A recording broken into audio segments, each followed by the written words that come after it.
মোস্তফা সরোয়ার ফারুকীর ৮৪০ সিনেমার প্রযোজক তিশা। এই সিনেমাটির পূর্ণ নাম ডেমোক্রেসি প্রাইভেট লিমিটেড। দেশের রাজনৈতিক চিত্র তুলে ধরা হয়েছে এই সিনেমায়। আর সিনেমা মুক্তির পর থেকেই ফোনে নানা রকম হুমকি পাচ্ছেন নুসরাত ইমরোজ তিশা। বিস্তারিত ডেস্ক রিপোর্টে। বাংলাদেশে প্রথম কোনো সিরিজ একই সাথে ৩ চ্যানেলে যাচ্ছে।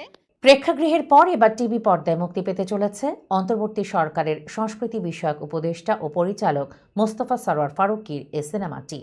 আগামী ৩রা জানুয়ারি দেশের ৩টি বেসরকারি টেলিভিশনে দেখানো হবে রাজনীতিভিত্তিক এই স্যাটায়ার। সে উপলক্ষে বুধবার এক সম্মেলনের মুখোমুখি হন সিনেমার প্রযোজক নুসরাত ইমরোজ তিশা। আর সে আয়োজনেই সাংবাদিকদের প্রশ্নের পর অভিনেত্রী জানান, দুঃশাসনের চিত্র নিয়ে তৈরি এই সিনেমাটি প্রচারের পর বিভিন্ন জায়গা থেকে হুমকি পেয়েছেন। সংবাদ সম্মেলনে তিশাকে প্রশ্ন করা হয়, আওয়ামী লীগ সরকারের দুঃশাসনের চিত্র নিয়ে তৈরি এই সিনেমা মুক্তির পর প্রযোজক হিসেবে কোনো হুমকি পেয়েছেন কিনা। জবাবে এই অভিনেত্রী বলেন, হ্যাঁ পেয়েছি, সেই সঙ্গে আমার ফোন নম্বরটা ছড়িয়ে দেওয়া হয়েছিল। তবে আমি বলবো, সিনেমা মুক্তির পর কি হয়েছে না হয়েছে, কে কতটা মন খারাপ করেছেন সেটা মাথায় ধরে রাখলে হবে না। সিনেমাটা দর্শক পছন্দ করেছে, এটি আমার জন্য বড় বিষয়।